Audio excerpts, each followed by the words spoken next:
Africa boasts a wealth of culture. Earth, clay, stone and wood, intricately woven in designs that reflect the wealth of the continent's heritage.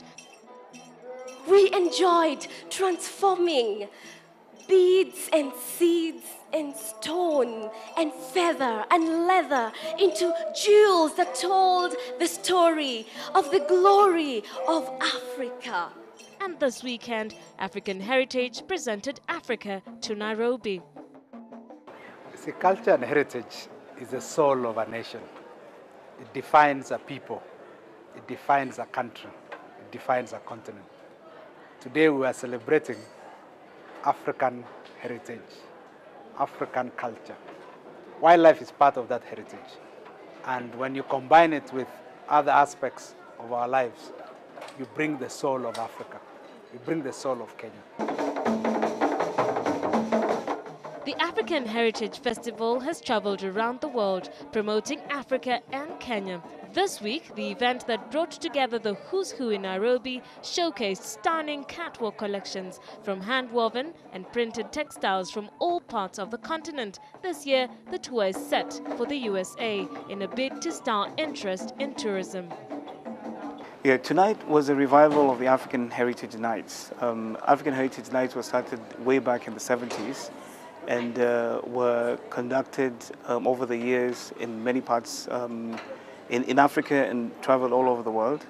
And today's particular show was in honor of the late Joe and Sheila Murumbi, who were co-founders of the original African Heritage. If you look at countries that are successful in tourism, France has no wildlife, but when they bring out their fashion, their designs, their cultures, their architecture, their fashion, you bring out the soul of France.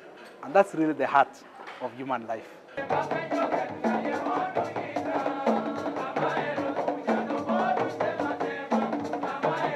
In Kenya, we have a very strong cultural heritage. And the African society is a very dynamic and vibrant one.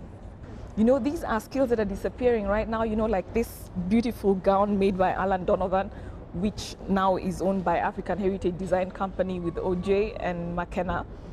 This was made in 1979, and I'm sure that it's very rare to find people who can make this at the moment, yeah? So these are the skills that are disappearing. Who has his own dance troupe in France, is currently on tour in Africa. The Maasai dance is unique to East Africa, but even that has been remodeled with changing times, reflecting the dynamism of culture.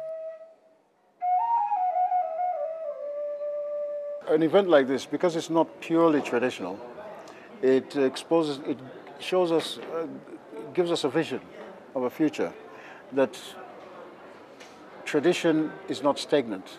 Tradition is a growing entity. It does not stay stagnant. Just because we did that 100 years ago doesn't mean we have to do it today. But we look at what we did 100 years ago and see how we can modify it. Not too much, just enough to make it work today.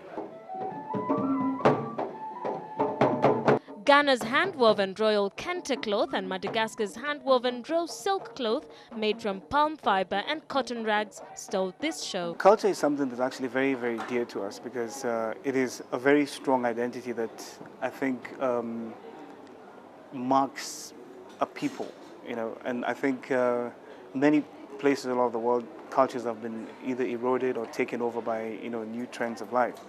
So one of the things that African Heritage upholds is the value of where we originated, and we express it through various ways.